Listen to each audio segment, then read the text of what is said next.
Halo sahabatku. Selamat datang kembali di channel kesayangan kita, Cerita Momo. Apa kabar kalian hari ini? Semoga selalu sehat dan bahagia ya. Kali ini, Momo punya kisah spesial yang bakal bikin emosi kalian campur aduk. Bayangkan, seorang istri yang setia malah diusir oleh suaminya sendiri, hanya karena hasutan mertua. Tapi tenang, karma itu ada dan pembalasannya sungguh berkelas. Nah, sebelum kita masuk ke drama yang bikin gregetan ini, yuk kita absen dulu. Jangan lupa klik tombol like dan subscribe sekarang juga biar kalian gak ketinggalan cerita seru lainnya. Coba tuliskan nama dan asal kota kalian di kolom komentar, lalu ketik, hadir. Aku pengen tahu nih, sahabat setia cerita Momo ini asalnya dari mana saja. Ramein kolom komentarnya ya. Sudah siap melihat bagaimana sang istri membalas dengan elegan? Yuk, langsung saja kita mulai ceritanya. Suara petir menggelegar membelah langit malam, seirama dengan suasana panas yang terjadi di dalam ruang tamu rumah bercat putih itu. Hujan turun dengan derasnya, seolah alam sedang menangis menyaksikan ketidakadilan yang sedang terjadi.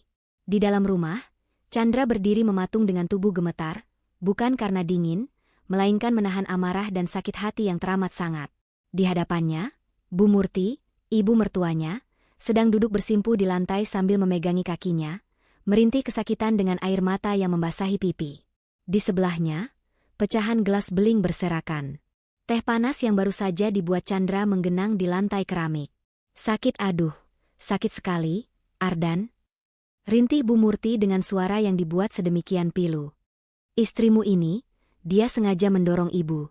Padahal ibu cuma minta tolong ambilkan minum karena ibu haus. Ardan, suami Chandra yang baru saja pulang kerja dengan wajah lelah, kini matanya nyalang menatap istrinya. Wajahnya merah padam, urat-urat lehernya menegang menahan emosi yang meledak seketika melihat ibunya tergeletak tak berdaya.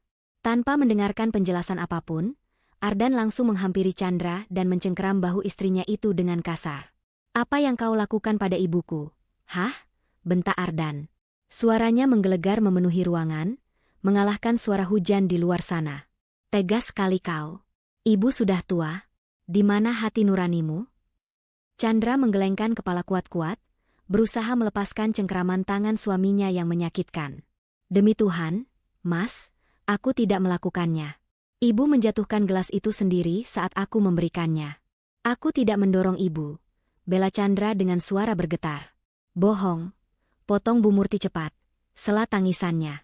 "Kau memang tidak pernah suka ibu tinggal di sini, kan? Kau anggap ibu beban. Makanya kau kasar sama ibu saat Ardan tidak ada." Mendengar pengakuan ibunya, akal sehat Ardan seakan hilang.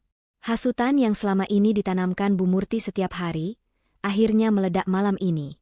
Bagi Ardan, ibunya adalah segalanya, dan siapapun yang menyakiti ibunya adalah musuh, meski itu istrinya sendiri.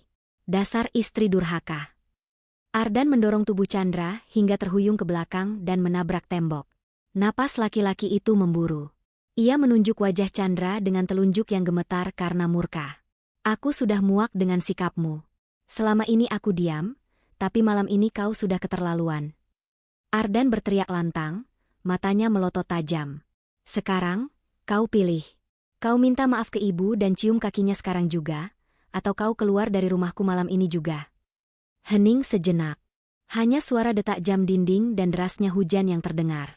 Chandra menatap manik mata suaminya dalam-dalam.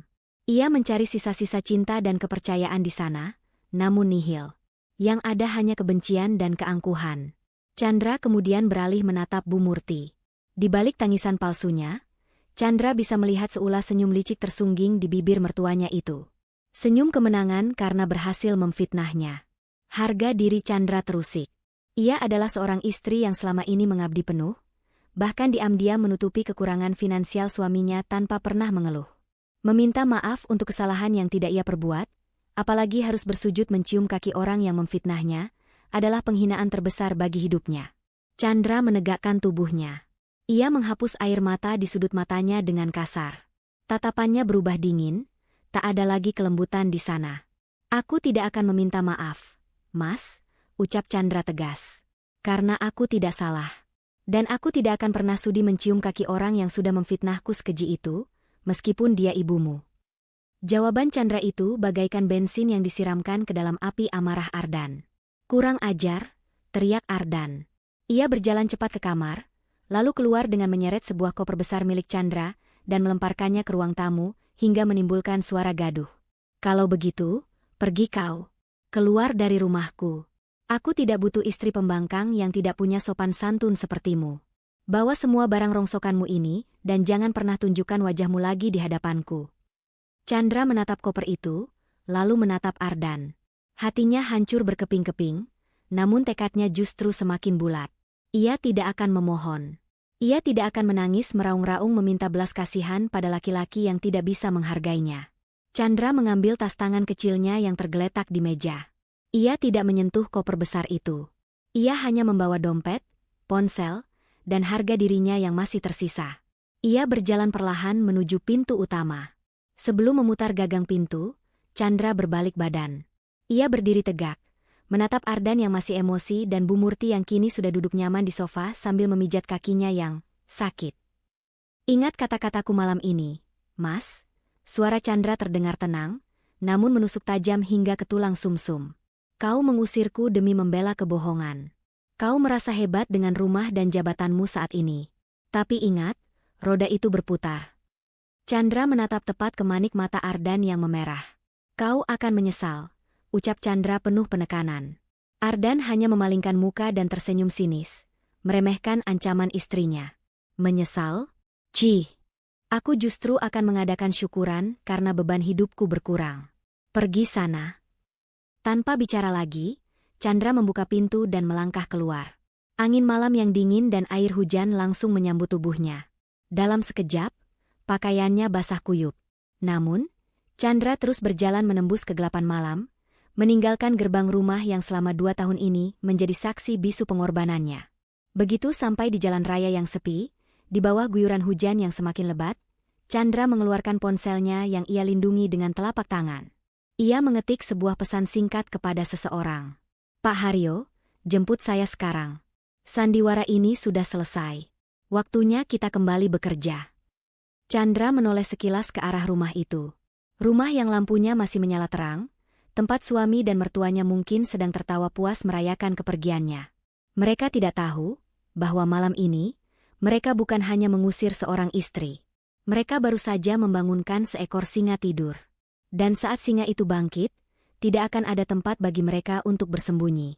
Pagi itu, matahari bersinar cerah seolah mendukung suasana hati Ardan yang sedang berbunga-bunga. Ia bangun dari tidurnya dengan perasaan lega yang luar biasa.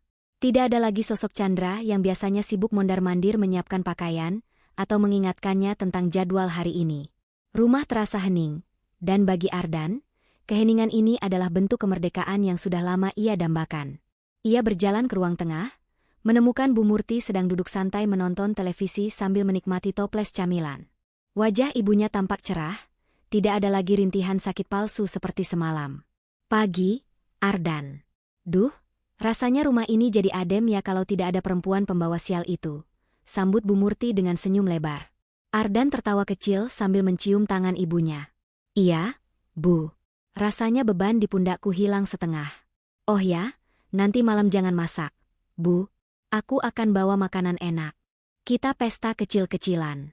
Aku juga mau mengajak seseorang ke rumah. Mata Bu Murti berbinar. Siapa? Vera? Teman kantormu yang cantik itu? Ardan mengangguk mantap. Seharian di kantor, Ardan merasa dunia berada dalam genggamannya.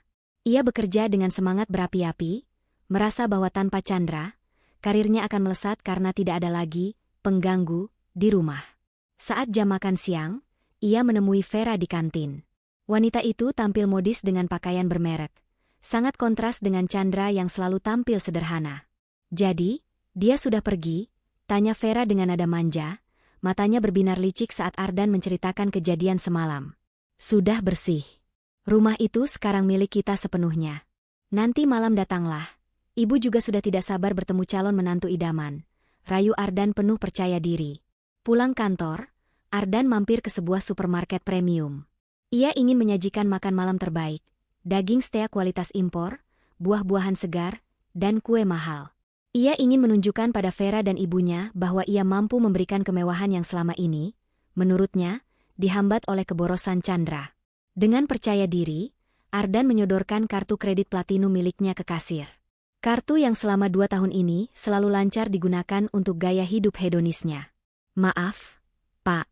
Kartunya declinet. Ucap kasir itu sopan setelah mencoba menggeseknya. Ardan mengernyit. Tidak mungkin. Coba lagi. Mungkin mesinnya yang rusak. Kasir mencoba lagi, namun hasilnya sama. Tetap tidak bisa, Pak. Transaksi ditolak oleh bank. Antrean di belakang mulai panjang. Wajah Ardan memerah menahan malu. Ia merogoh dompet, mengeluarkan kartu kredit cadangan dari bank lain. Hasilnya nihil. Declinet. Keringat dingin mulai menetes di pelipisnya. Ardan bingung, padahal ia merasa tidak pernah telat bayar tagihan. Ia tidak tahu bahwa selama ini, Chandralah yang mengatur autodebit dari rekening pribadinya sendiri untuk melunasi tagihan kartu kredit Ardan agar suaminya itu tidak kena bunga bank yang mencekik. Begitu Chandra pergi, fasilitas itu pun ia putus. Pak, jadi bayar tidak? Tanya orang di antrean belakang dengan nada kesal. Dengan tangan gemetar dan harga diri yang tercoreng, Ardan terpaksa mengeluarkan kartu debit gajinya. Saldo tabungannya langsung terkuras drastis untuk belanjaan malam itu. Sialan, pasti ada gangguan sistem bank.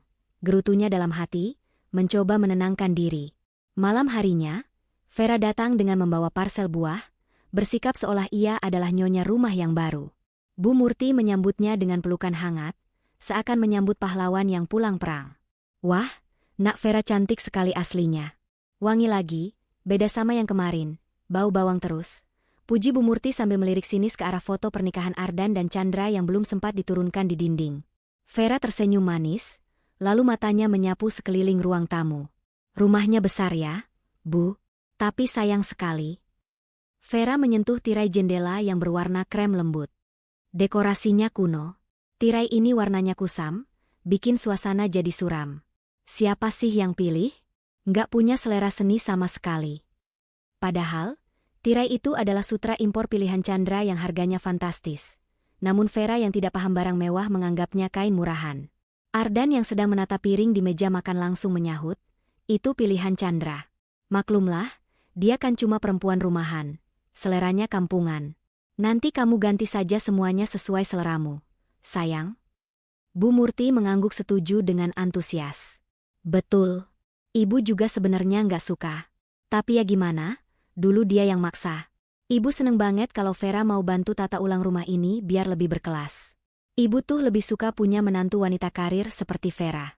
Pinter cari uang, pinter dandan. Nggak kayak si Chandra, bisanya cuma nunggu duit suami. Mereka bertiga tertawa di atas meja makan, menikmati setiap mahal yang dibeli dengan menguras tabungan Ardan. Mereka makan dengan lahap, menertawakan Chandra yang mereka pikir sedang menangis di pinggir jalan. Ardan merasa hidupnya sempurna malam itu. Ada ibu yang mendukungnya, dan ada wanita cantik yang memujanya. Ia melupakan insiden kartu kredit tadi sore. Ia merasa menjadi raja. Tenang saja, Bu, Vera, ucap Ardan sambil memotong dagingnya. Mulai sekarang, hidup kita akan senang terus. Gajiku cukup untuk kita semua, apalagi sebentar lagi ada promosi jabatan. Si pengganggu itu sudah pergi, rezeki pasti makin lancar. Vera tersenyum lebar, membayangkan tas-tas bermerek yang akan ia minta pada Ardan. Bu Murti tersenyum puas, membayangkan uang bulanan yang akan ia kuasai sepenuhnya. Namun, di tengah tawa mereka, ponsel Ardan bergetar. Sebuah notifikasi dari aplikasi perbankan masuk. Ardan melirik sekilas, berharap itu bonus cair. Tapi keningnya berkerut saat membaca pesan peringatan, pembayaran listrik dan internet gagal. Saldo tidak mencukupi atau autodebit dibatalkan. Ardan terdiam sejenak. Biasanya, ia tidak pernah pusing memikirkan token listrik atau tagihan internet, karena semuanya selalu on terus. Ia pikir itu fasilitas otomatis kantor. Ia tidak pernah tahu bahwa Chandra yang selalu memastikan semua tagihan utilitas rumah tangga terbayar lunas setiap tanggal 1. Kenapa? Mas? Kok mukanya ditekuk? Tanya Vera manja. Ardan buru-buru mematikan layar ponselnya dan tersenyum kaku. Ah, nggak apa-apa.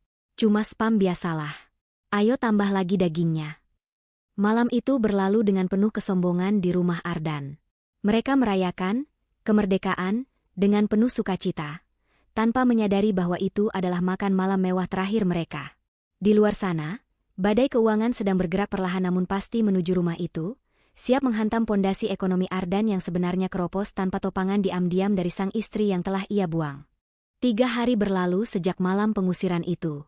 Euforia kebebasan yang dirasakan Ardan ternyata memiliki umur yang sangat pendek, jauh lebih pendek dari yang ia bayangkan. Pagi ini, rumah yang biasanya menyambutnya dengan aroma kopi segar dan sarapan hangat, kini menyambutnya dengan bau apek dan tumpukan piring kotor yang mulai dikerubungi semut di wastafel dapur. "Ardan, kamu ini bagaimana sih? Jam segini kok belum ada makanan?" Teriakan cempreng Bu Murti terdengar dari kamar tidur, memecahkan konsentrasi Ardan yang sedang panik mengaduk-aduk lemari pakaiannya. Ardan mengusap wajahnya dengan kasar. Ia sudah terlambat bangun karena alarm ponselnya tidak berbunyi, atau mungkin ia lupa mengaturnya. Biasanya, Chandra yang selalu membangunkannya dengan lembut sambil membawakan handuk hangat. Kini, ia harus berjuang sendiri melawan waktu. "Sebentar, Bu. Ardan lagi cari kemeja biru," sahut Ardan dengan nada tinggi, frustrasi. Kemeja biru favoritnya itu tidak ada di gantungan. Ardan membongkar keranjang pakaian kotor dan menemukannya di sana, kusut dan bau keringat. Ia baru sadar, selama 3 hari ini tidak ada yang mencuci baju. Mesin cuci canggih di ruang belakang berdiri diam membisu, seolah mengejek Ardan yang bahkan tidak tahu tombol mana yang harus ditekan untuk mengoperasikannya.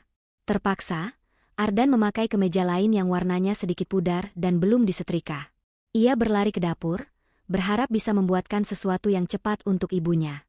Namun, saat membuka kulkas, isinya kosong melompong. Sayuran sudah layu, dan kotak susu sudah basi. Sisa pesta steak mahal bersama Vera kemarin malam sudah habis tak bersisa. "Ardan, ibu lapar." Lambung ibu perih nih. Bu Murti muncul di pintu dapur dengan wajah masam, memegangi perutnya. "Kamu mau bunuh ibu pelan-pelan ya? Mana sarapannya?" Dulu si Chandra jam segini sudah siapkan bubur ayam atau nasi goreng spesial. Mendengar nama Chandra disebut, dada Ardan bergemuruh. "Jangan sebut nama dia lagi, Bu. Nanti Ardan pesankan makanan lewat ojek online saja. Ibu tunggu sebentar." Pesan lagi, boros kamu, dan makanan luar itu banyak micinnya, ibu nggak suka. Rasanya juga nggak pas di lidah. Gerutu Bu Murti sambil kembali melenggang ke ruang tengah, mendudukkan dirinya di sofa yang kini penuh dengan remah-remah biskuit yang belum disapu. Ardan menahan napas, menekan emosinya. Ia segera meraih ponselnya dan menelpon Bei Inah, asisten rumah tangga paruh waktu yang biasa datang membantu Chandra bersih-bersih. "Halo, Bei Inah? Bibi kesini sekarang ya. Rumah kapal pecah ini.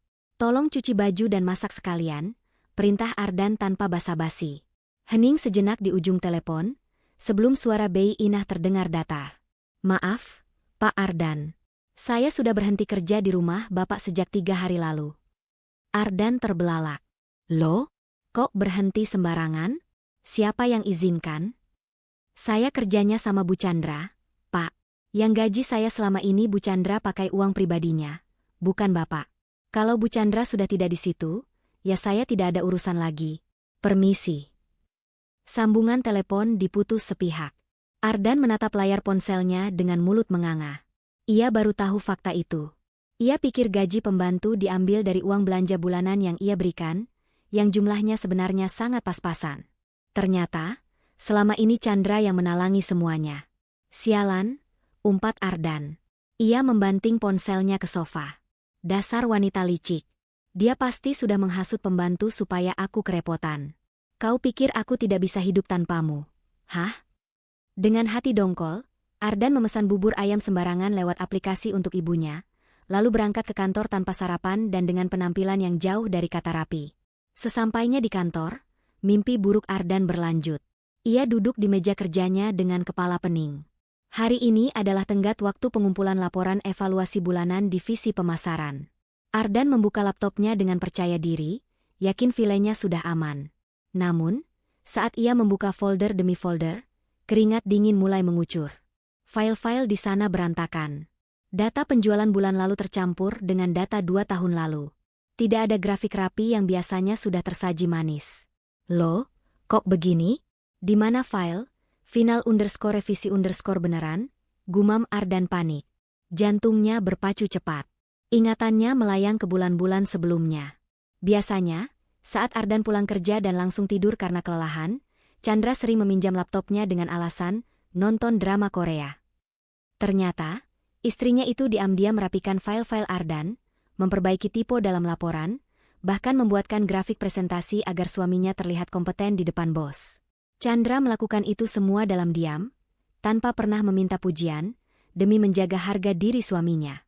Sekarang, tanpa tangan ajaib Chandra, isi laptop Ardan hanyalah cerminan dari ketidakmampuannya sendiri. Kacau balau. Pak Ardan, dipanggil Pak Bos ke ruangan sekarang. Laporannya ditunggu, ucap seorang staf magang yang melongok ke kubikelnya. Ardan menelan ludah. Ia mencoba menyusun laporan seadanya dengan tangan gemetar. Hasilnya, hancur lebur. Ia habis dimaki-maki oleh atasan di dalam ruangan selama 1 jam penuh. Ardan keluar ruangan dengan wajah pucat dan telinga panas. Saat jam istirahat, Vera menghampirinya. Ardan berharap mendapat penghiburan, tapi Vera justru datang dengan wajah cemberut. "Mas, kok transferan buat belanja baju dinas belum masuk sih? Katanya mau beliin tas baru juga? Teman-temanku sudah pada nanyain lo," tagih Vera tanpa melihat kondisi Ardan yang sedang stres berat. "Nanti ya, Ver. Aku lagi pusing banget. Kerjaan kantor berantakan, di rumah juga kacau. Ibuku rewel terus minta ini itu," keluh Ardan, berharap Vera akan menawarkan bantuan untuk datang ke rumah dan memasak atau sekadar memijat pundaknya. Namun, Vera justru mundur selangkah, menatap Ardan dengan tatapan aneh. "Ih, kok jadi curhat soal rumah tangga sih? Mas, itu kan urusan kamu. Aku kan pacarmu, bukan pembantumu. Ya sudah deh kalau belum ada uangnya, aku makan sama teman divisi lain aja." Vera pergi begitu saja, meninggalkan Ardan yang tertegun sendirian di kantin. Rasa sepi mendadak menyergapnya di tengah keramaian. Bayangan Chandra yang selalu mendengarkan keluh kesahnya dengan sabar, lalu memijat kepalanya saat ia pusing, tiba-tiba muncul di benaknya. Tapi dengan cepat Ardan menepisnya. "Tidak, ini cuma masa transisi. Aku cuma kaget saja. Besok-besok pasti semua lancar," batinnya menyangkal kenyataan. Sore harinya, Ardan pulang ke rumah dengan tubuh remuk redam. Begitu membuka pintu, bau tidak sedap langsung menyengat hidung. Sampah bekas bungkus makanan tadi pagi belum dibuang dan mulai membusuk. Di ruang tengah, Bu Murti sedang duduk dengan wajah ditekuk 7 keliling. "Ardan, kamu ini niat urus ibu tidak sih?" semprot Bu Murti begitu melihat batang hidung anaknya. "AC di kamar ibu mati. Panas sekali. Ibu telepon kamu dari tadi nggak diangkat-angkat. Terus ini, air di kamar mandi mampet. Kamu harus benerin sekarang." Ardan melempar tas kerjanya ke lantai dengan kasar. Emosinya yang sudah diubun-ubun akibat masalah kantor kini meluap di rumah. "Bu, Ardan ini capek. Baru pulang kerja cari duit. Bisa nggak ibu ngerti sedikit? Jangan cuma nuntut," bentak Ardan untuk pertama kalinya kepada ibunya. Bu Murti terlonjak kaget. Matanya berkaca-kaca. "Oh, jadi kamu sekarang berani bentak ibu? Ini pasti gara-gara perempuan sialan itu pergi, kamu jadi stres dan lampiaskan ke ibu. Harusnya kamu cari dia, suruh dia balik buat bersihin ini semua, terus usir lagi kalau sudah beres." Ardan menjambak rambutnya sendiri, frustrasi. Ia berjalan gontai menuju kamarnya, mengabaikan omelan ibunya. Ia masuk ke kamar mandi, menyalakan keran shower, tapi air tidak keluar. Ia lupa mengisi token listrik untuk pompa air. Ardan merosot duduk di lantai kamar mandi yang kering. Rumah ini, yang dulu terasa seperti surga yang nyaman dan teratur, dalam 3 hari berubah menjadi neraka. Dan yang paling menyakitkan, Ardan mulai menyadari bahwa ia tidak bisa menyalahkan siapa-siapa selain dirinya sendiri. Tapi ego laki-laki itu terlalu tinggi. "Lihat saja, Chandra," desis Ardan pelan, matanya menyiratkan dendam yang salah alamat. "Kau pasti tertawa di luar sana melihatku begini. Aku tidak akan membiarkanmu menang. Aku akan buktikan aku bisa hidup tanpamu." Di tengah kekacauan itu, Ardan tidak sadar bahwa satu-satunya orang yang pernah tulus menjadikannya raja, kini sedang menyusun rencana untuk meruntuhkan istana pasir yang ia banggakan itu hingga rata dengan tanah. Kantor yang biasanya riuh rendah oleh suara tawa dan gosip receh di pantry, pagi ini terasa mencekam. Udara dingin dari pendingin ruangan seolah menusuk lebih tajam dari biasanya.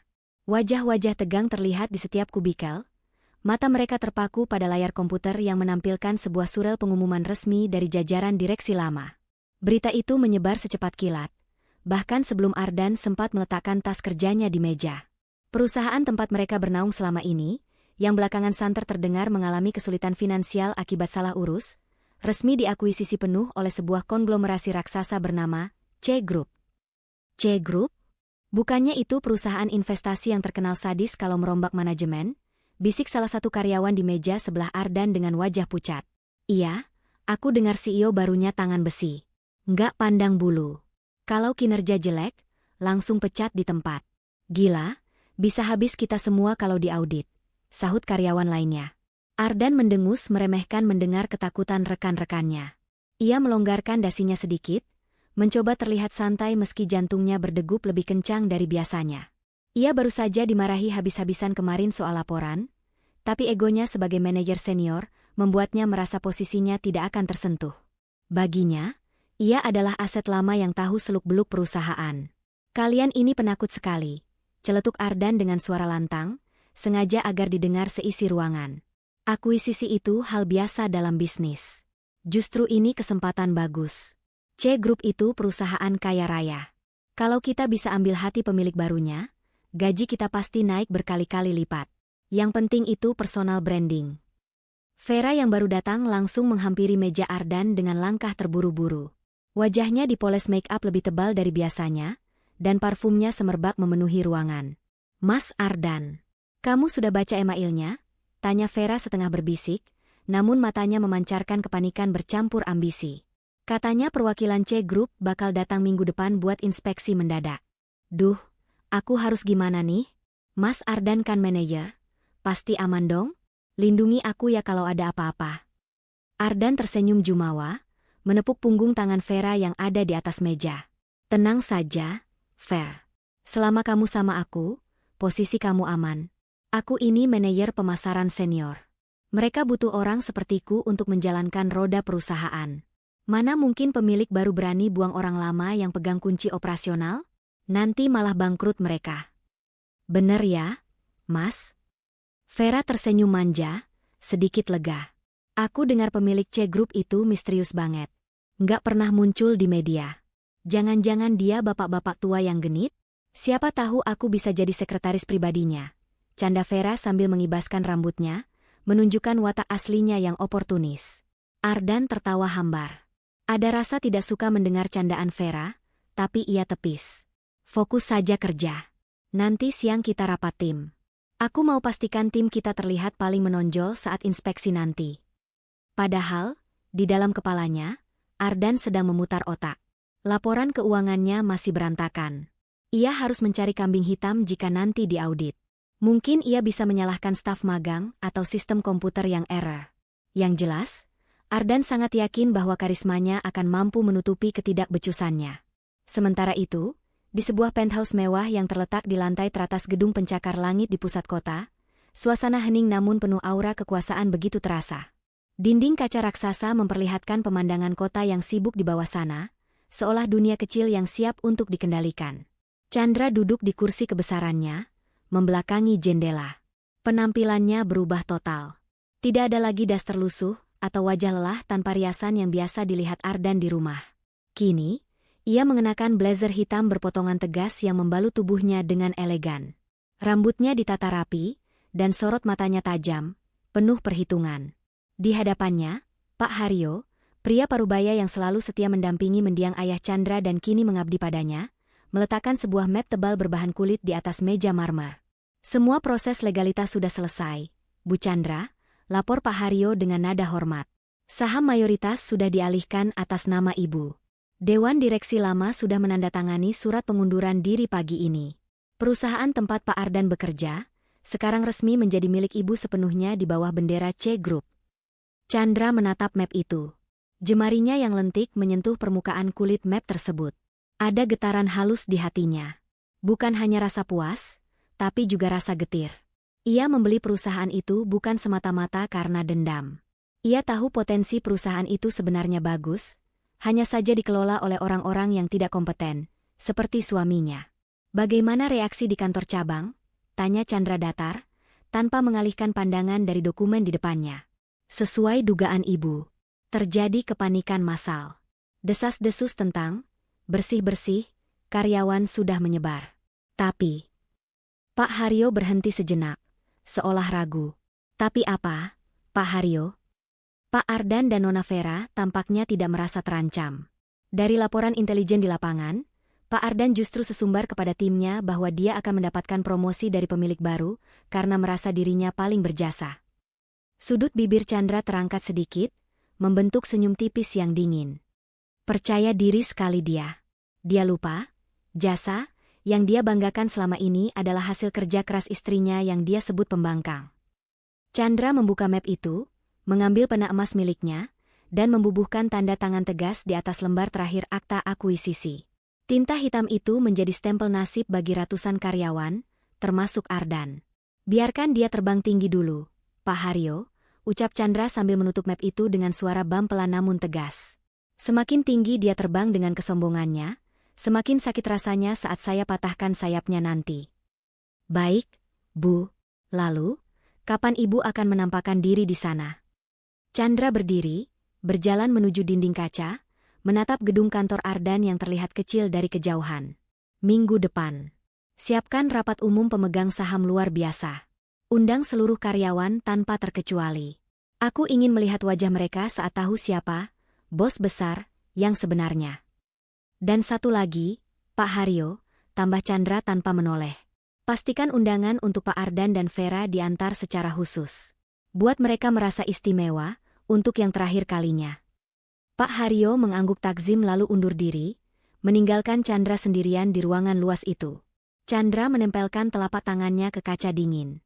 Bayangan Ardan yang menyeret kopernya keluar rumah masih terpatri jelas di ingatan. Nikmatilah hari-hari terakhirmu sebagai manajer, Mas.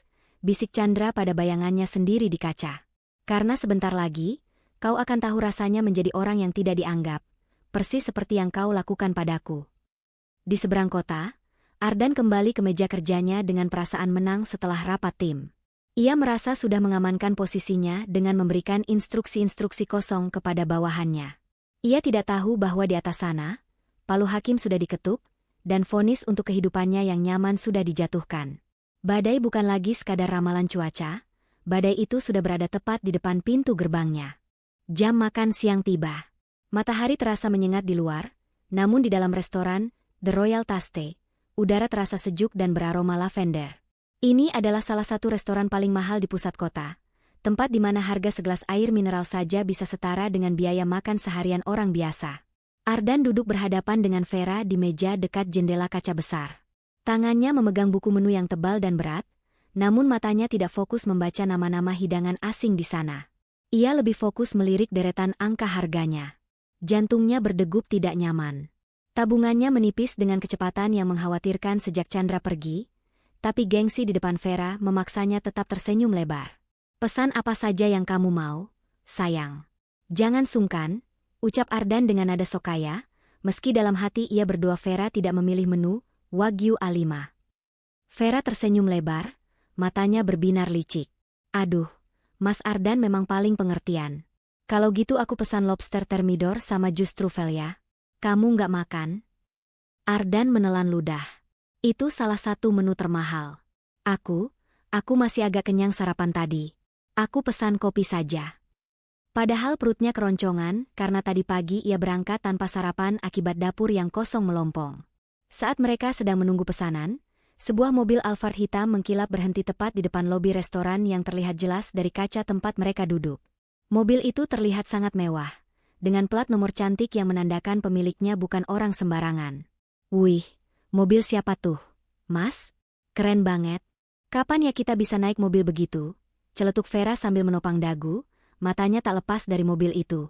Ah, palingan pejabat korup atau pengusaha tua bangka. Jawab Ardan acuh tak acuh, mencoba menutupi rasa irinya. Pintu penumpang mobil itu terbuka otomatis. Seorang sopir berseragam rapi turun dan membukakan pintu dengan hormat. Detik berikutnya, turunlah seorang pria parubaya beruban yang tampak berwibawa, Pak Haryo. Pak Haryo kemudian mengulurkan tangannya untuk membantu seseorang turun dari dalam mobil. Ardan menyipitkan matanya. Tuh kan, benar kataku. Pasti simpanannya yang turun. Sebuah kaki jenjang dengan sepatu hak tinggi bermerek Christian Louboutin menapak aspal. Lalu, Sosok wanita itu keluar sepenuhnya. Ia mengenakan setelan blazer putih tulang yang membalut tubuh rampingnya dengan sempurna, kacamata hitam besar menutupi sebagian wajahnya, dan tangan kanannya menjinjing tas Hermes yang harganya bisa buat beli rumah subsidi. Wanita itu membuka kacamata hitamnya sambil merapikan rambut. Ardan tersedak kopinya sendiri. Matanya membelalak nyaris keluar. Uhuk. Mas, kenapa? Vera kaget melihat reaksi Ardan. Itu. Telunjuk Ardan gemetar menunjuk ke arah wanita di luar sana. Itu Chandra. Hah? Istrimu yang kampungan itu? Vera menoleh cepat, lalu ternganga. Nggak mungkin. Itu perempuan berkelas banget. Mas, dari ujung kaki sampai ujung kepala barang branded semua. Istrimu kan biasanya cuma pakai daster batik pasar. Tapi Ardan tidak mungkin salah mengenali wajah wanita yang sudah 2 tahun tidur di sampingnya. Itu memang Chandra. Namun, aura yang dipancarkannya sangat berbeda. Jika dulu Chandra terlihat lesu dan sederhana, kini ia terlihat bersinar, percaya diri, dan mahal.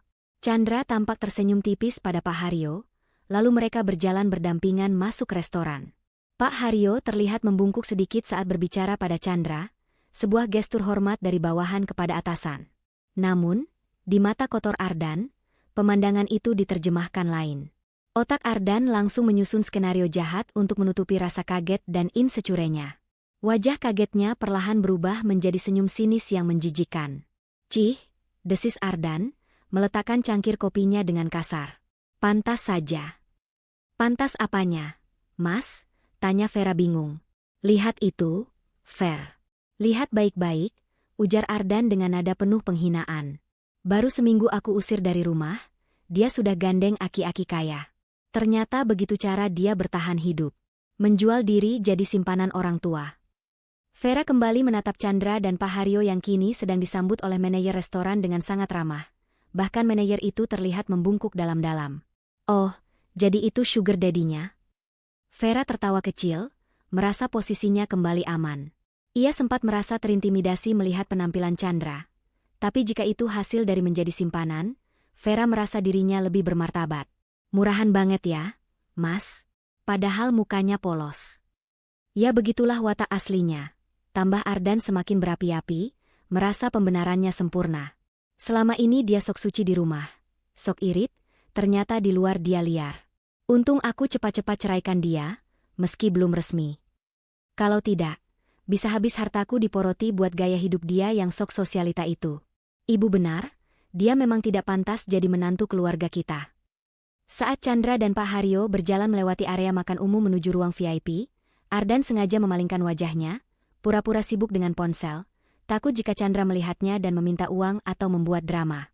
Namun, Chandra sama sekali tidak menoleh. Tatapannya lurus ke depan, langkahnya mantap. Ia melewati meja Ardan seolah meja itu kosong. Seolah Ardan hanyalah butiran debu yang tidak layak mendapatkan perhatiannya sedetik pun. Wangi parfum mahal Chandra tertinggal di udara saat ia berlalu, membuat Vera mengernyit iri. Parfumnya enak banget lagi. Mas, nanti beliin aku yang kayak gitu ya. Ardan mengangguk kaku, matanya masih melirik punggung Chandra yang menghilang di balik pintu VIP. Ada rasa panas di dadanya. Bukan cemburu cinta, tapi cemburu ego. Bagaimana bisa wanita yang ia buang seperti sampah, kini terlihat seperti berlian? Tapi Ardan buru-buru menepis perasaan itu dengan logika sesatnya. Tenang saja, Ver. Itu cuma kesenangan sesaat. Namanya juga simpanan. Kalau si aki-aki itu bosan, dia pasti dibuang lagi ke jalanan. Nanti juga dia bakal ngerangka-rangka minta balik ke aku saat sadar kalau jadi istri saya itu lebih terhormat. Ucap Ardan sombong. Iya, Mas. Kamu benar. Mending kita fokus sama karir kamu.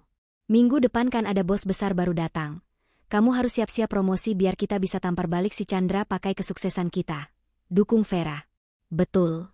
Aku akan buktikan, tanpa dia aku justru makin sukses. Biar dia menyesal seumur hidup melihat aku bahagia sama kamu. Mereka kembali melanjutkan makan siang dengan perasaan jumawa, menertawakan Chandra yang mereka anggap rendah. Mereka tidak tahu, di dalam ruang VIP yang kedap suara itu, Chandra sedang duduk di kursi utama. Bu Chandra, ucap Pak Haryo sambil membuka tabletnya. Saya sudah atur jadwal inspeksi ke kantor cabang minggu depan. Sesuai instruksi Ibu, tidak ada pemberitahuan spesifik jam berapa ibu akan datang. Chandra menyesap teh melati hangatnya dengan anggun. Bagus, Pak Haryo.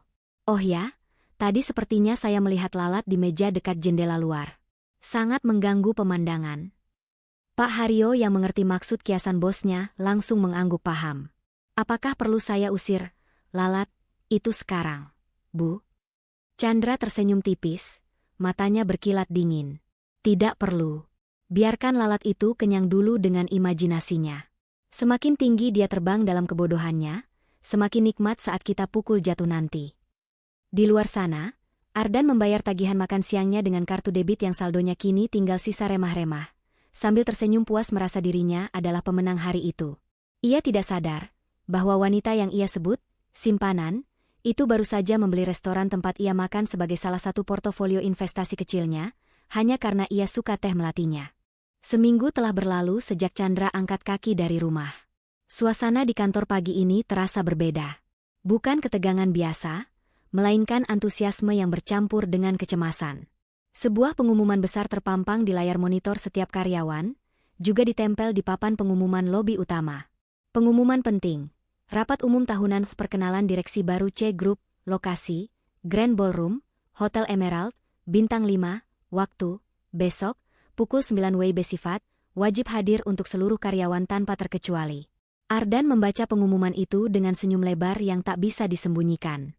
Ia merapikan kerah kemejanya, merasa seolah undangan itu dicetak khusus untuk menyambut kenaikan pangkatnya.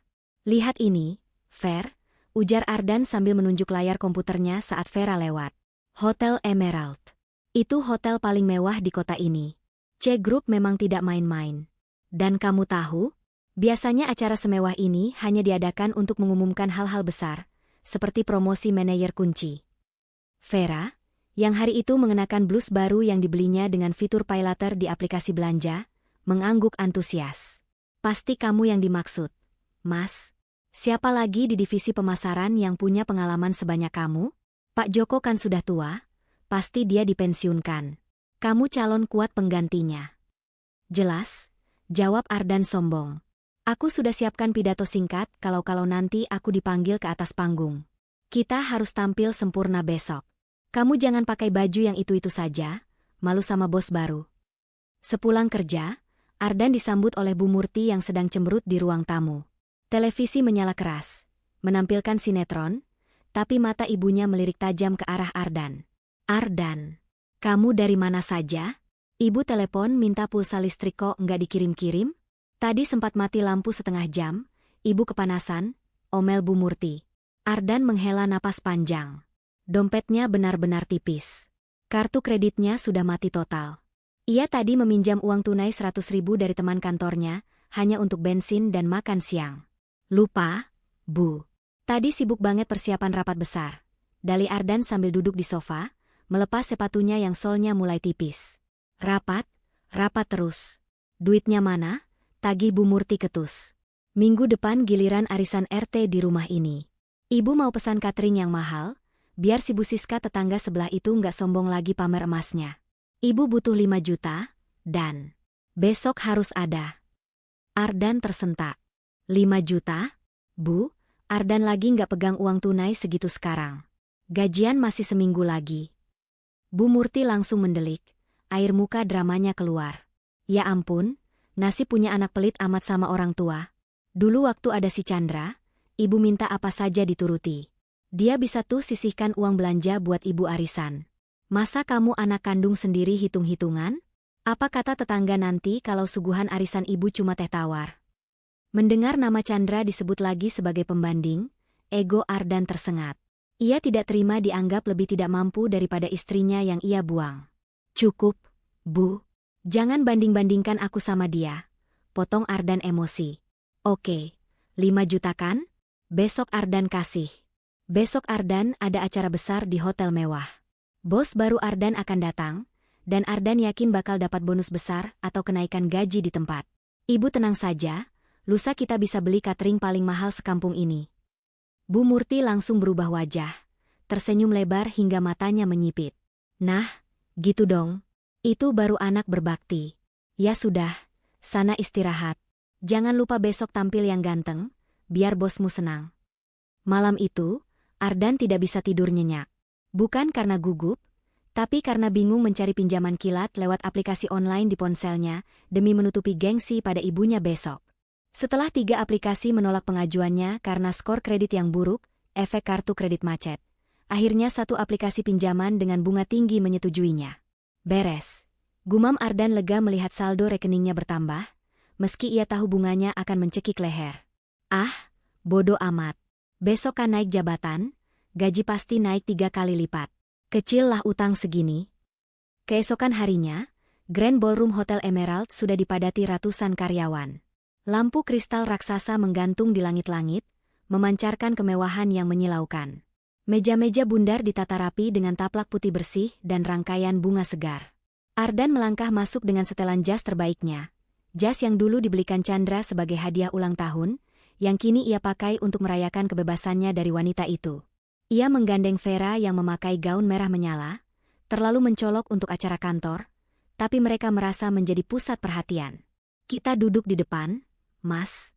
Biar kelihatan sama bos baru, bisik Vera. Dengan percaya diri, Ardan menuntun Vera duduk di barisan meja paling depan, area yang sebenarnya diperuntukkan bagi jajaran eksekutif senior. Beberapa rekan kerjanya di barisan belakang berbisik-bisik melihat tingkah Ardan yang overdosis percaya diri, tapi Ardan tidak peduli. Ia merasa kursi itu memang haknya. Gila ya, mewahnya acara ini, komentar Vera sambil mengambil segelas jus jeruk dari pelayan yang lewat. Pasti bos barunya kaya banget. Mas. Pasti. Dan sebentar lagi, aku akan jadi orang kepercayaannya, jawab Ardan sambil membetulkan dasinya. Ia menyapu pandangan ke sekeliling ruangan, tersenyum meremehkan pada teman-teman divisinya yang duduk jauh di belakang. Lihat mereka, Ver. Mental kuli. Nggak berani ambil kesempatan duduk di depan seperti kita. Tepat pukul 9, lampu ruangan meredup. Musik orkestra yang megah terdengar memenuhi ruangan, membungkam suara percakapan ratusan orang. Sorot lampu spotlight mengarah ke panggung utama yang masih kosong. Seorang MC pria dengan suara bariton naik ke panggung. Selamat pagi, hadirin sekalian. Selamat datang di era baru perusahaan kita. Tanpa berlama-lama, mari kita sambut dengan tepuk tangan yang meriah, pemilik tunggal dan CEO baru dari C Group. Jantung Ardan berdegup kencang. Ia menegakkan punggungnya, memasang senyum terbaik, siap untuk berdiri dan menyalami sang bos besar nanti. Di benaknya, ia membayangkan sosok pria tua berwibawa atau bule kaya raya yang akan naik ke panggung. Suasana hening mencekam. Pintu besar di samping panggung terbuka perlahan. Suara langkah sepatu hak tinggi terdengar mengetuk lantai panggung yang terbuat dari kayu keras, bergema di seluruh ruangan melalui pengeras suara. Tap, tap, tap. Ardan mengerutkan kening. Suara Hills? Bosnya perempuan?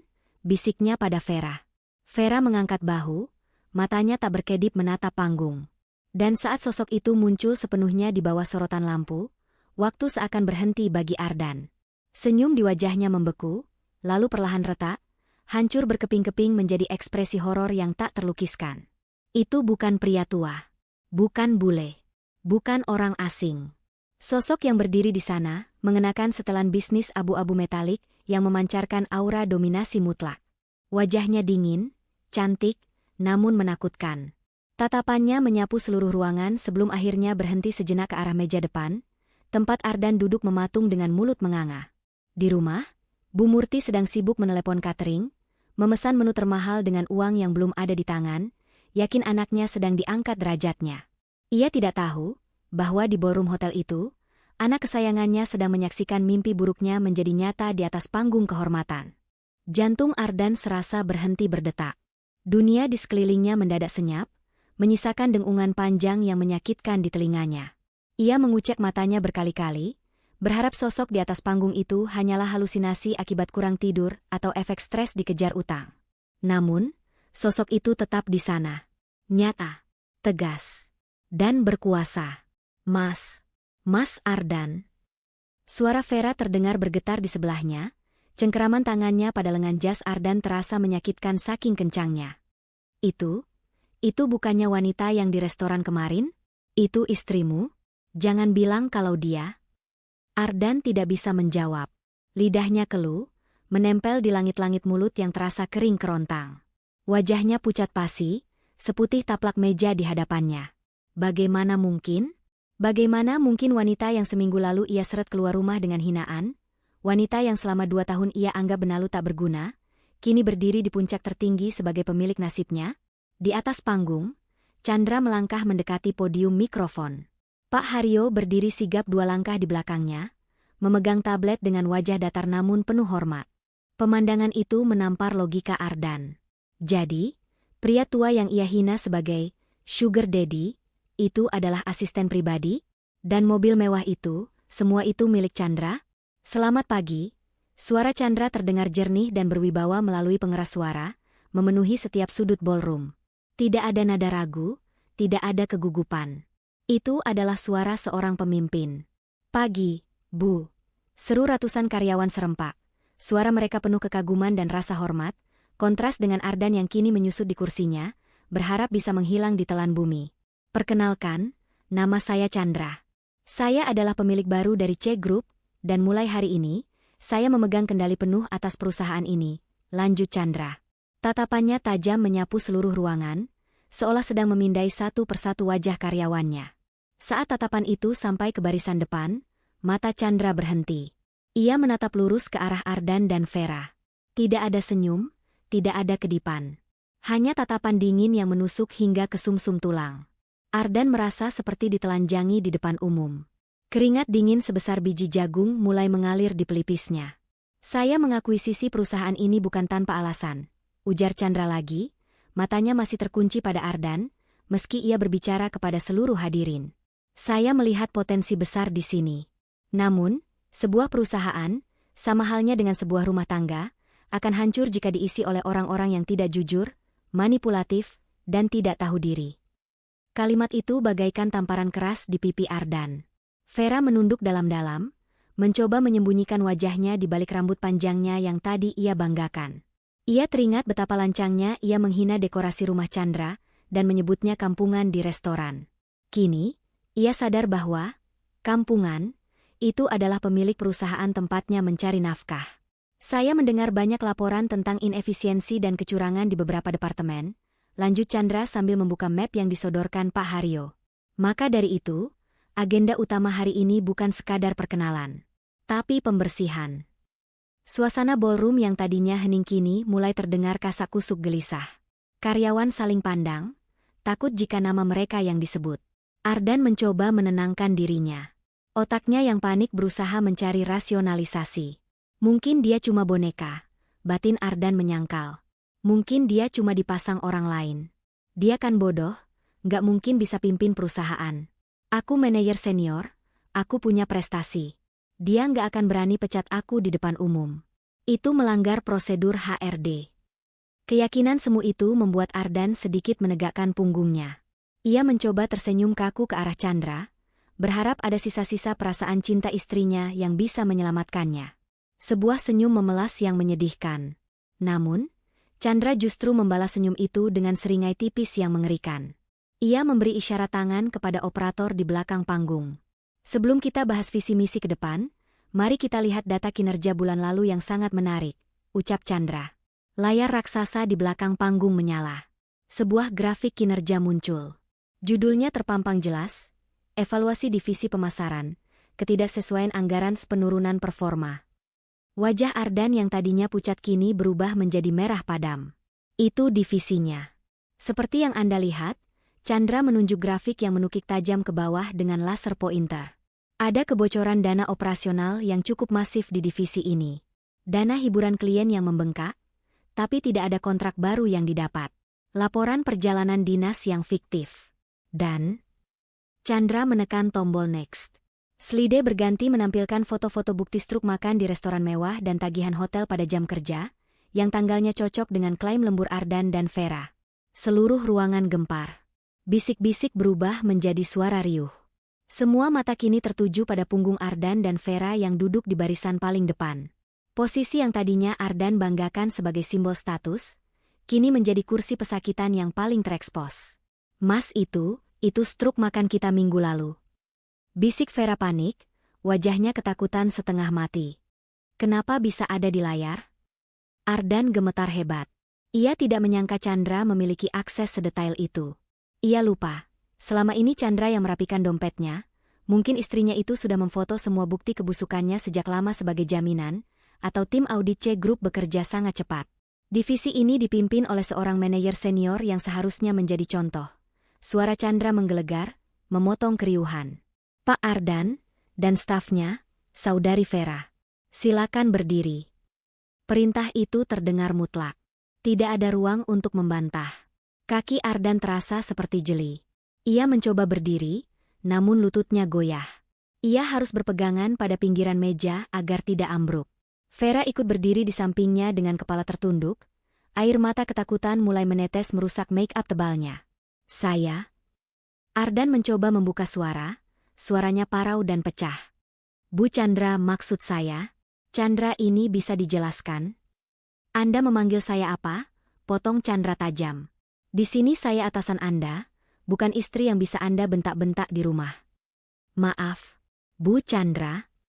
Ardan mengoreksi panggilannya dengan penuh kehinaan. Chandra menatapnya dari atas panggung, posisi yang menempatkan Ardan jauh di bawah kakinya. Kalian duduk di kursi depan. Merasa percaya diri? Merasa memiliki perusahaan ini? Saya pikir. Ardan tergagap. Anda pikir karena Anda suami saya, Anda aman? Chandra tersenyum sinis. Sayangnya, C Group menjunjung tinggi profesionalitas. Dan data di layar ini menunjukkan bahwa Anda, Ardan, adalah parasit yang menggerogoti perusahaan. Sama seperti Anda menggerogoti hidup saya selama ini. Kalimat terakhir itu diucapkan dengan nada yang lebih pelan namun penuh emosi, membuat siapapun yang mendengarnya merinding. Pak Haryo, panggil Chandra tanpa menoleh.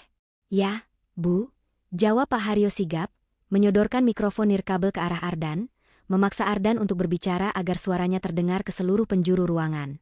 Jelaskan pada semua orang di sini, Pak Ardan, tantang Chandra.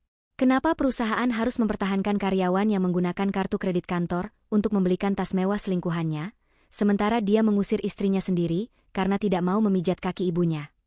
Bom waktu itu akhirnya meledak. Rahasia dapur Ardan kini menjadi konsumsi publik. Ardan ternganga. Vera menutup wajahnya dengan kedua tangan, tangisnya pecah. Ratusan pasang mata menatap mereka dengan tatapan jijik. Chandra berdiri tegak di atas sana, anggun namun mematikan. Ia baru saja memulai penghakimannya, dan ia belum berniat berhenti sampai Ardan benar-benar hancur hingga ke kepingan terakhir.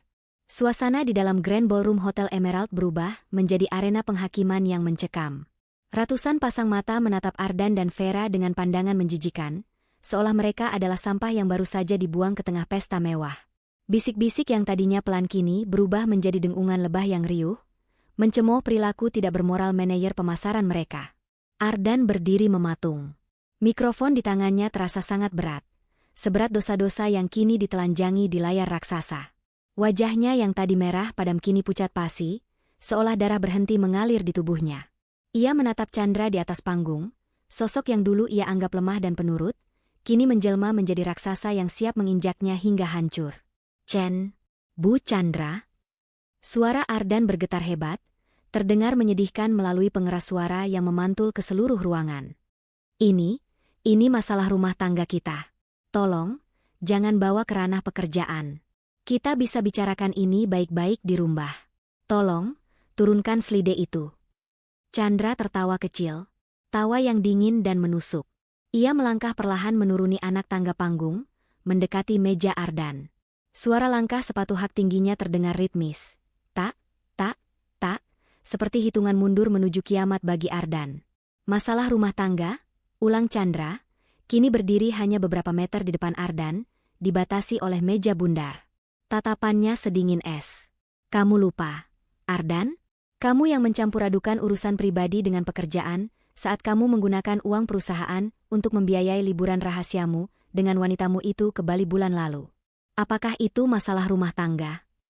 Chandra memberi isyarat pada Pak Haryo. Asisten setia itu menekan tombol di tabletnya. Layar di belakang berubah lagi, menampilkan bukti transfer dan info hotel di Bali atas nama Ardan dan Vera, yang dibayar menggunakan kartu kredit korporat. Itu perjalanan dinas. Survei pasar. Elak Ardan panik, keringat bercucuran membasahi kerah kemejanya. Survei pasar di Beach Club, potong Chandra tajam. Jangan menghina kecerdasan saya dan semua orang di ruangan ini. Data GPS di mobil dinasmu juga merekam semuanya. Vera yang berdiri di samping Ardan mulai terisak keras. Menyadari kapal yang ditumpanginya akan karam, insting bertahan hidupnya muncul. Ia tidak mau ikut tenggelam bersama Ardan. Vera tiba-tiba menjauhkan dirinya dari Ardan, menatap Chandra dengan wajah memelas. Bu Chandra, saya minta maaf. Bu, sumpah, saya tidak tahu kalau Ardan pakai uang kantor. Seru Vera histeris, mengkhianati kekasih gelapnya di depan umum. Dia yang memaksa saya ikut. Bu, dia bilang itu bonus kinerja. Dia janji akan menikahi saya, karena katanya dia mau cerai sama ibu yang galak. Saya cuma korban rayuan Ardan.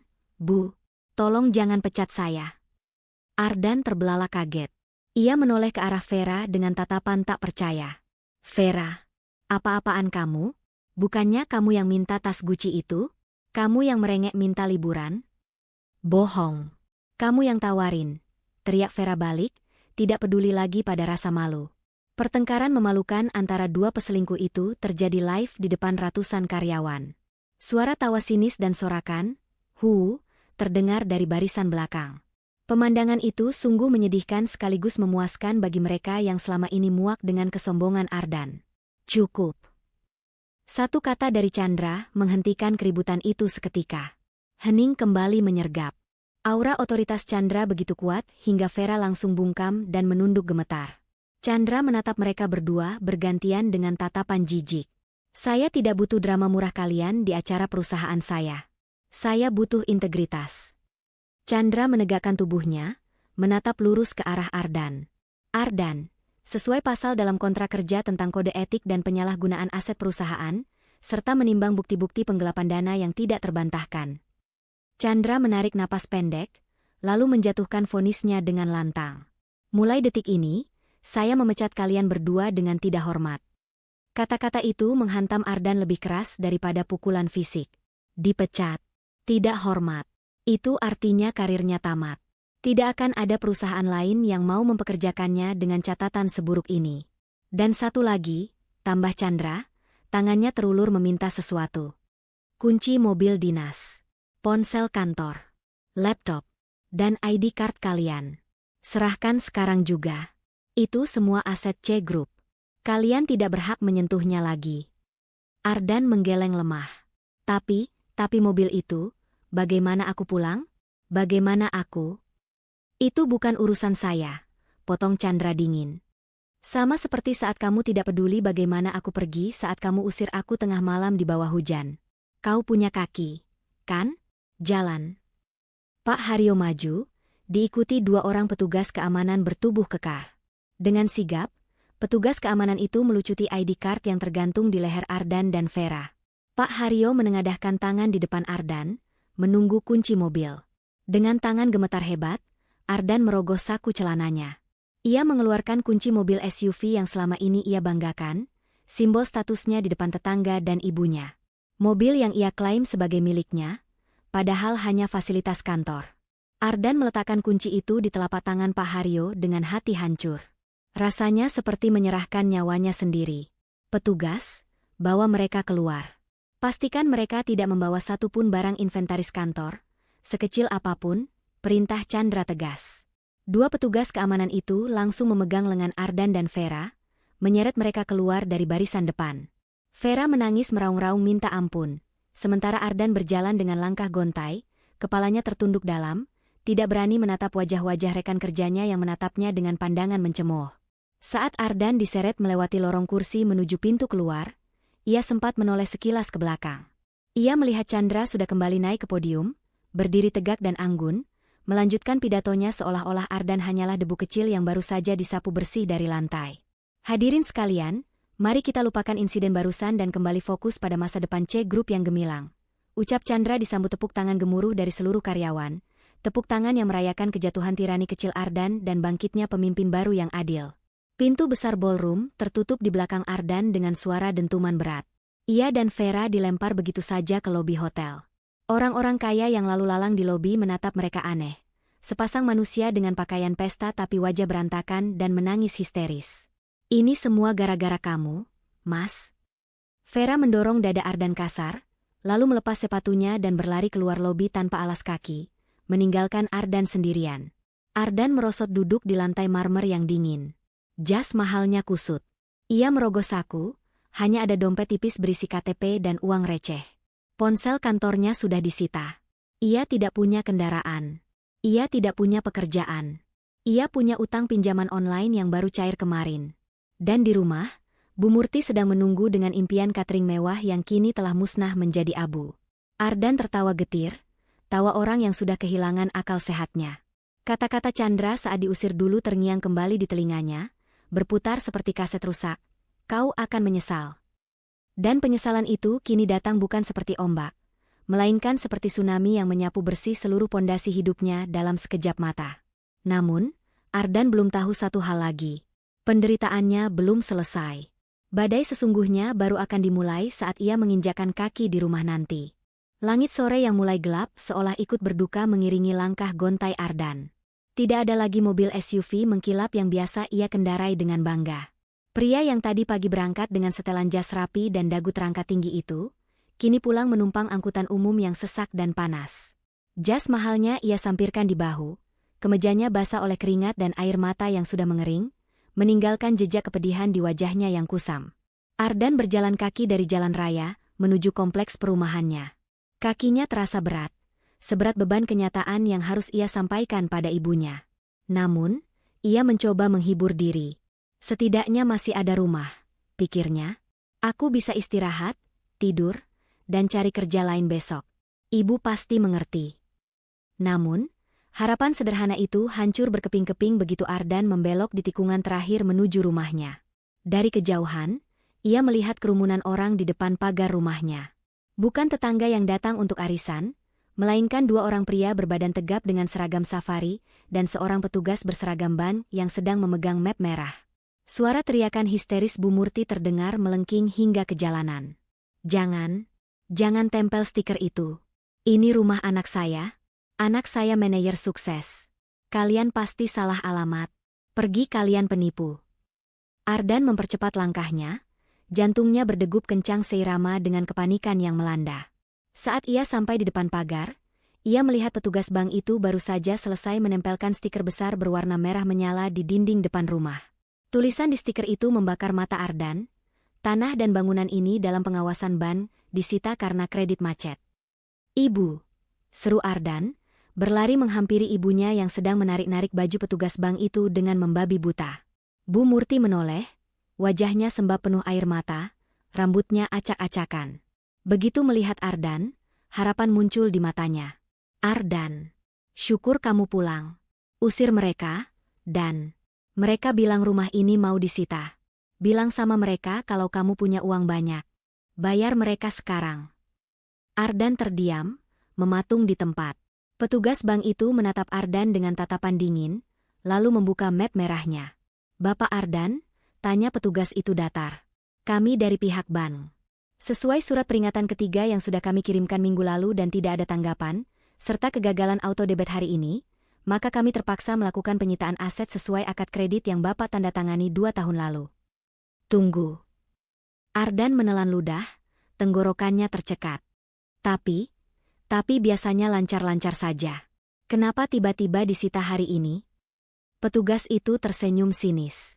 Biasanya lancar karena ada dana masuk dari rekening atas nama Ibu Chandra yang menutupi cicilan bunga berjalan Bapak setiap tanggal jatuh tempo. Tapi bulan ini, Ibu Chandra membatalkan surat kuasa pendebetan rekeningnya. Jadi, beban pembayaran kembali ke rekening Bapak. Dan seperti yang Bapak tahu, saldo Bapak kosong. Bu Murti terbelalak. Ia melepas cengkeramannya dari baju petugas dan beralih menatap anaknya dengan horor. Apa maksudnya ini, Ardan? Sertifikat? Bukannya rumah ini sudah lunas warisan almarhum bapakmu? Kenapa ada cicilan? Ardan menunduk dalam-dalam, tidak berani menatap mata ibunya. Rahasia yang ia simpan rapat-rapat akhirnya terbongkar. 2 tahun lalu, Ardan gadaikan sertifikat rumah ini. Bu, aku Ardan lirih. Suaranya hampir tak terdengar. Buat beli mobil SUV itu, buat renovasi biar ibu senang, dan buat modal gaya hidup kita biar nggak kalah sama tetangga. Ardan pikir gaji Ardan cukup, tapi ternyata bunganya tinggi. Astagfirullah. Bu Murti memegang dadanya, seolah terkena serangan jantung mendadak. Jadi mobil mewah itu utang? Renovasi ini utang? Dan yang bayar cicilannya selama ini? Chandra, Bu, potong petugas bank itu, seolah ingin memperjelas betapa bodohnya keluarga ini. Ibu Chandra yang selama 2 tahun ini rutin membayar dendanya diam-diam agar rumah ini tidak disita, meskipun sertifikatnya digadaikan oleh suami beliau tanpa sepengetahuan beliau awalnya. Tapi sekarang, beliau sudah lepas tangan. Dunia Bu Murti runtuh. Menantu yang selama ini ia hina, ia caci maki sebagai benalu dan pembawa sial, ternyata adalah tiang penyangga yang menahan atap rumah ini agar tidak rubuh menimpa kepala mereka. Dan minggu lalu, dengan sombongnya ia menyuruh Ardan mengusir tiang penyangga itu. Ardan. Suara Bu Murti bergetar hebat, berubah menjadi jeritan kemarahan. Kamu bodoh. Kamu bodoh sekali. Mana uang yang kamu janjikan tadi pagi? Bayar sekarang. Lunasi utangmu. Ibu tidak mau keluar dari sini. Besok ada arisan. Ardan menggeleng lemah, air mata keputusasaan mulai menetes. Nggak ada uang, Bu. Ardan nggak punya uang sepeser pun. Loh? Kamu kan manajer. Kamu tadi pagi bilang mau naik jabatan. Mana bonusnya? Tagih Bu Murti sambil memukuli dada Ardan bertubi-tubi. Ardan dipecat. Bu, teriak Ardan akhirnya, meledakkan kebenaran pahit itu. Ardan dipecat. Mobil ditarik kantor. Ardan nggak punya kerjaan lagi. Ardan sekarang pengangguran yang punya utang miliaran. Pukulan Bu Murti terhenti di udara. Ia mundur selangkah, menatap anaknya seperti melihat hantu. Dipecat? Bisik Bu Murti. Mobil ditarik? Rumah disita? Iya, Bu. Semuanya hilang. Semuanya hancur. Chandra pemilik perusahaan tempat Ardan kerja, Bu. Dia bos besarnya. Dia yang pecat Ardan di depan semua orang. Mendengar itu, kaki Bu Murti lemas. Ia ambruk ke tanah, meraung histeris seperti orang gila. Rumahku, arisanku, harga diriku, habis semua, gara-gara kamu. Dasar anak tak berguna. Kenapa kamu usir istrimu kalau ternyata dia yang kasih makan kita? Kenapa kamu turuti omongan ibu? Ardan tertawa getir mendengar ibunya kini menyalahkan dirinya, karena menuruti perintah ibunya sendiri. Sungguh ironi yang menyakitkan. Bapak dan ibu punya waktu 1x24 jam untuk mengosongkan barang-barang pribadi. Besok pagi, pintu akan kami gembok dan rumah akan masuk daftar lelang. Ucap petugas ban itu tegas, tidak peduli pada drama keluarga yang terjadi di hadapannya. Permisi. Petugas dan orang-orang berbadan tegap itu pergi, meninggalkan stiker merah yang menyala mengerikan di dinding rumah. Malam itu, tidak ada pesta steak. Tidak ada catering mewah. Tidak ada tawa kemenangan. Listrik rumah sudah diputus karena tunggakan. Di dalam rumah yang gelap gulita, hanya diterangi cahaya lilin yang remang, Ardan dan Bu Murti duduk di lantai ruang tamu di antara kardus-kardus bekas mie instan. Mereka harus mengemasi baju-baju mereka malam ini juga. Bu Murti terus menangis menyalahkan Ardan, menyalahkan nasib, bahkan menyalahkan Chandra yang ia sebut tega. Ardan hanya diam, menatap kosong ke arah lilin yang apinya bergoyang tertiup angin. Perutnya perih karena lapar, tapi hatinya jauh lebih perih. Ia teringat dulu saat mati lampu, Chandra selalu sigap menyalakan lampu darurat, membawakan kipas angin portabel untuk ibunya, dan membuatkan nasi goreng hangat agar mereka tidak kelaparan. Kini, dalam kegelapan yang mencekam, Ardan benar-benar merasakan dinginnya hidup tanpa perlindungan sang istri. Kita mau tidur di mana besok? Dan, tanya Bu Murti dengan suara serak, lelah menangis. Di kolong jembatan mungkin, Bu. Atau di masjid? Jawab Ardan datar. Tidak ada saudara yang mau terima kita. Mereka semua tahu ibu suka menghina mereka miskin. Bu Murti terdiam. Mulutnya terkunci rapat. Karma itu tidak hanya datang pada Ardan, tapi juga menampar mulut Bu Murti yang selama ini sombong. Malam semakin larut, hujan mulai turun lagi, persis seperti malam saat Chandra diusir. Bedanya, saat Chandra pergi, ia melangkah menuju istananya. Sedangkan Ardan dan Bu Murti, besok pagi harus melangkah keluar menuju kehancuran yang mereka ciptakan sendiri. Pagi itu, langit Jakarta tampak kelabu, seolah enggan menyaksikan kejatuhan sebuah keluarga yang dulunya sombong. Suara rantai besi yang beradu dengan pagar menjadi lonceng kematian bagi kehidupan nyaman Ardan dan Bu Murti. Petugas ban mengunci gembok besar di pagar rumah itu, lalu menempelkan papan kuning bertuliskan, "Dilelang". Ardan dan Bu Murti berdiri di pinggir jalan raya dengan penampilan yang menyedihkan. Pakaian mereka kusut karena tidur di lantai semalam. Di kaki mereka, hanya ada 2 kardus bekas berisi baju-baju sisa dan sedikit barang pribadi yang sempat diselamatkan. "Loh, Jeng Murti, kok bawa-bawa kardus? Mau pindahan ke rumah baru yang lebih mewah ya?" Suara itu membuat Bu Murti tersentak. Itu suara Bu Siska, tetangga sebelah yang sering ia pameri emas. Bu Siska berdiri di balik pagar rumahnya dengan senyum menyindir, seolah sudah tahu apa yang terjadi. Bu Murti yang biasanya bermulut tajam, kini hanya bisa menundukkan kepala, menyembunyikan wajahnya di balik selendang kumal. Rasa malunya sudah sampai ke ubun-ubun. Tidak ada lagi arisan, tidak ada lagi catering mewah. Yang ada hanya tatapan iba bercampur cemooh dari para tetangga yang menonton dari balik jendela. "Ayo, Bu, kita pergi," ajak Ardan lirih, menarik lengan ibunya yang gemetar. "Kemana, Dan? Kita mau kemana?" isak Bu Murti, langkahnya terseok-seok menyeret sandal jepit. "Ke satu-satunya tempat yang mungkin masih punya belas kasihan," gumam Ardan. Mereka berjalan kaki, menumpang bus kota dengan uang receh sisa di saku celana Ardan, menuju gedung pencakar langit C Group. Perjalanan itu terasa sangat panjang dan menyiksa. Ardan, mantan manajer yang biasa duduk di ruangan ber-AC, kini berdesak-desakan dengan keringat bercucuran, memeluk kardus bututnya. Sesampainya di lobi gedung C Group yang megah, mereka dicegat oleh petugas keamanan. "Maaf, Pak, Bu. Dilarang mengemis di area ini," tegur satpam itu tegas melihat penampilan mereka yang lusuh. "Saya bukan pengemis," sergah Ardan emosi, meski suaranya parau. "Saya mau ketemu Bu Chandra. Saya suaminya." "Minggir." Mantan karyawan yang dipecat tidak punya akses lagi. "Silakan keluar sebelum kami panggil polisi," balas satpam itu dingin.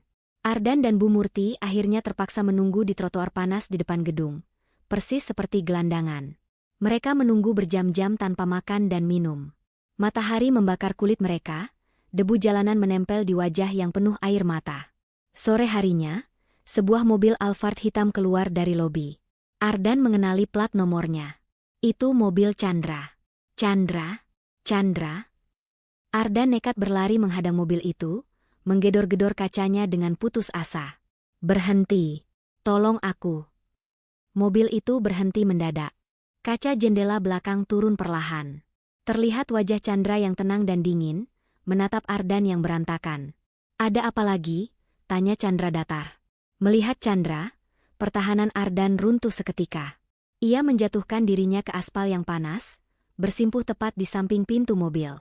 Bu Murti yang melihat itu ikut berlari dan bersujud di samping anaknya. "Chandra sayang, tolong kami," ratap Ardan, air matanya bercampur debu hitam di pipi. "Kami diusir. Rumah disita. Kami tidak punya tempat tinggal. Kami belum makan seharian. Tolong, izinkan kami kembali padamu. Aku janji akan berubah. Aku akan jadi suami yang baik. Aku akan sujud di kakimu setiap hari." Bu Murti ikut menangis meraung-raung, memegang ujung pintu mobil Chandra dengan tangan gemetar. "Chandra, mantuku yang cantik, maafkan ibu, nak. Ibu hilaf. Ibu tua bangka ini bodoh. Tolong jangan biarkan ibu mati di jalanan. Ibu janji akan pijat kakimu, ibu akan masakin kamu, ibu akan jadi pembantumu. Asal kami boleh ikut kamu." Adegan itu persis seperti pembalikan karma yang sempurna.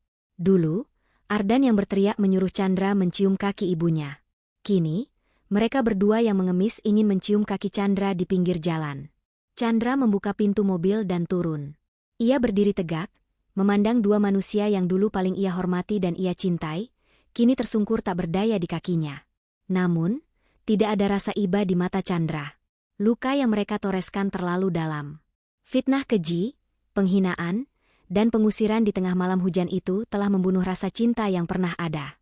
"Bangun," perintah Chandra pelan namun tegas.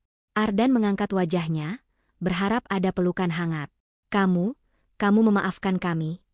Chandra mundur selangkah agar tidak tersentuh tangan kotor Ardan. "Aku sudah memaafkan kalian sejak malam aku pergi meninggalkan rumah itu," ucap Chandra tenang. Tapi memaafkan bukan berarti menerima kembali. Gelas yang sudah kalian pecahkan berkeping-keping, tidak akan bisa dipakai lagi untuk minum tanpa melukai bibir. Tapi kami tidak punya siapa-siapa lagi, Chen, seru Ardan putus asa. Itu bukan tanggung jawabku lagi, jawab Chandra dingin.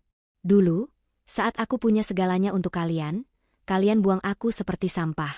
Sekarang, saat aku bersinar, kalian ingin memungutku kembali? Maaf, harga diriku terlalu mahal untuk dibeli dengan air mata buaya kalian. Chandra menatap Bu Murti. Bu, nikmatilah masa tua ibu dengan hasil didikan ibu pada anak kesayangan ibu ini. Bukankah ibu bilang Ardan adalah anak paling berbakti? Mintalah padanya. Chandra kembali masuk ke dalam mobil. Tunggu. Chandra, jangan pergi. Istriku, teriak Ardan histeris, mencoba menahan pintu mobil. Pak Haryo yang duduk di depan memberi isyarat pada satpam gedung untuk menarik Ardan menjauh. Jalan, Pak, perintah Chandra pada sopirnya tanpa menoleh lagi ke jendela. Mobil mewah itu melaju pelan meninggalkan lobi, menembus kemacetan Jakarta, membawa Chandra menuju masa depannya yang cerah dan penuh martabat. Di belakang, di atas trotoar yang keras dan kotor, Ardan dan Bu Murti tertinggal. Mereka berpelukan dalam tangis penyesalan yang terlambat. Langit mulai menurunkan hujan, rintik-rintik air membasahi tubuh mereka, seolah alam sedang mencuci sisa-sisa kesombongan mereka hingga tuntas. Tidak ada lagi kesempatan kedua. Tidak ada lagi keajaiban. Yang tersisa hanyalah Ardan, Bu Murti, dan penyesalan abadi yang akan menghantui mereka seumur hidup di jalanan ibu kota yang tak kenal belas kasihan. Pesan moral. Jangan pernah menyia-nyiakan ketulusan seseorang hanya karena silau oleh harta atau hasutan orang lain. Pasangan yang setia menemani saat susah adalah berlian yang tak ternilai. Ingatlah, roda kehidupan berputar, tangan yang hari ini kau tepis kasar, mungkin adalah satu-satunya tangan yang kau harapkan untuk menolongmu di masa depan.